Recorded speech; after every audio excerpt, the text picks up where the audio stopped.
സ്നേഹമുള്ളവരെ, വത്തിക്കാനിൽ സിസ്റ്റൈൻ ചാപ്പലിനോട് ചേർന്ന് വിലാപമുറി എന്നു പേരുള്ള ഒരു മുറിയുണ്ട്.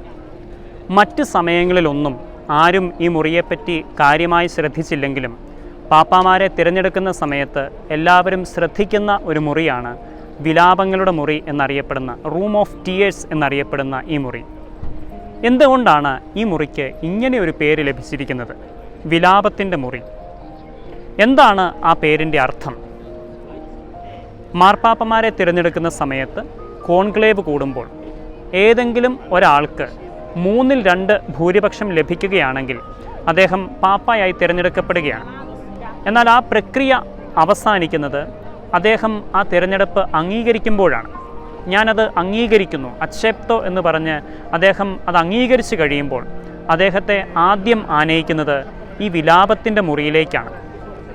തനിക്ക് ഭരമേൽപ്പിക്കപ്പെട്ടിരിക്കുന്ന ഭാരിച്ച ഉത്തരവാദിത്തത്തെ ഓർത്ത് പലപ്പോഴും നെടുവീർപ്പിടുകയും കരയുകയും ചെയ്യുന്ന ഒരു സാഹചര്യത്തിലേക്ക് പുതിയതായി തിരഞ്ഞെടുക്കപ്പെടുന്ന വ്യക്തി കടന്നു വരാറുണ്ട്. ഈ ലോകം മുഴുവനെയും തിരുസഭയെ മുഴുവനെയും സ്വർഗീയ യാത്രയിൽ സഹായിക്കുക, അവരെ മുന്നിൽ നിന്ന് നയിക്കുക, ലോകത്തിന് മുഴുവനും ശാന്തിയുടെയും സമാധാനത്തിൻ്റെയും സന്ദേശം പകരുക, ലോകത്ത് മുഴുവനും മിശിഹായെ അറിയിക്കുക എന്നൊക്കെയുള്ള ഏറ്റവും ഭാരിച്ച ഉത്തരവാദിത്വം വന്നു കഴിയുമ്പോൾ ആ വലിയ വികാരത്തിൻ്റെ അടിസ്ഥാനത്തിൽ ഒരുപക്ഷെ പൊട്ടിക്കരയേണ്ട സാഹചര്യം പോലും ഉണ്ടായേക്കാം. അതിന് മാർപ്പാപ്പമാർ തിരഞ്ഞെടുക്കുന്ന സ്ഥലമാണ് റൂം ഓഫ് ടീയേഴ്സ് അല്ലെങ്കിൽ വിലാപത്തിൻ്റെ മുറി എന്നറിയപ്പെടുന്ന ഈ ഒരു മുറി. ഇത് സിസ്റ്റൈൻ ചാപ്പലിൻ്റെ തൊട്ടു സമീപമാണ് സ്ഥിതി ചെയ്യുന്നത്. ഒരാൾ മാർപ്പാപ്പയായി തിരഞ്ഞെടുക്കപ്പെട്ട് കഴിയുമ്പോൾ അദ്ദേഹം മാർപ്പാപ്പയുടെ വസ്ത്രമണിയുന്നതും ഈ മുറിക്കുള്ളിൽ വെച്ച് തന്നെയാണ്. കോൺക്ലേവ് നടക്കുന്ന സമയത്ത് 3 അളവുകളിലുള്ള പാപ്പാമാരുടെ വസ്ത്രങ്ങൾ അവിടെ ഓൾറെഡി സജ്ജീകരിച്ച് കഴിയും. കാരണം ആരാണ് പുതിയതായി മാർപ്പാപ്പയായി തിരഞ്ഞെടുക്കപ്പെടുന്നത് എന്നറിയായകയാൽ ആര് മാർപ്പാപ്പയായി തിരഞ്ഞെടുക്കപ്പെട്ടാലും അദ്ദേഹത്തിന് ഉപയോഗിക്കാൻ സാധിക്കുന്ന രീതിയിൽ 3 അളവുകളിൽ സ്മോൾ, മീഡിയം, ലാർജ് എന്നിങ്ങനെയുള്ള 3 അളവുകളിലുള്ള വസ്ത്രങ്ങൾ അവിടെ കോൺക്ലേവിൻ്റെ സമയത്ത് തയ്യാറാക്കുന്നുണ്ട്. ആരാണോ തിരഞ്ഞെടുക്കപ്പെടുന്നത് അദ്ദേഹത്തിൻ്റെ പൊക്കത്തിനും വലിപ്പത്തിനും അനുസരിച്ചുള്ള വസ്ത്രം അദ്ദേഹത്തെ അണിയിക്കുന്നു. അത് നടക്കുന്നതും ഈ റൂം ഓഫ് ടീയേഴ്സിലാണ്, വിലാപത്തിൻ്റെ മുറിയിൽ വെച്ചാണ്.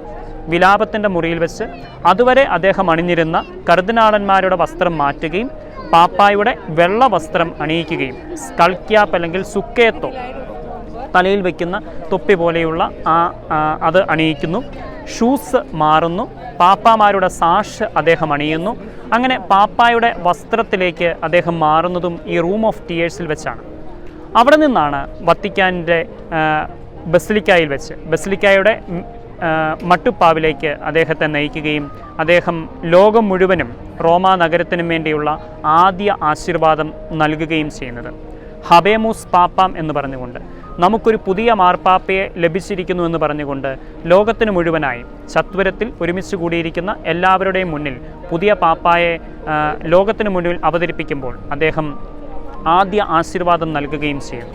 ഈ മുറിയിലേക്ക് ലോകം മുഴുവൻ്റെയും ശ്രദ്ധ കേന്ദ്രീകരിക്കപ്പെടുന്ന ഈ ദിവസങ്ങളിൽ നമുക്കും പ്രാർത്ഥനയോടെ പുതിയ മാർപ്പാപ്പയ്ക്കായി കാത്തിരിക്കാം.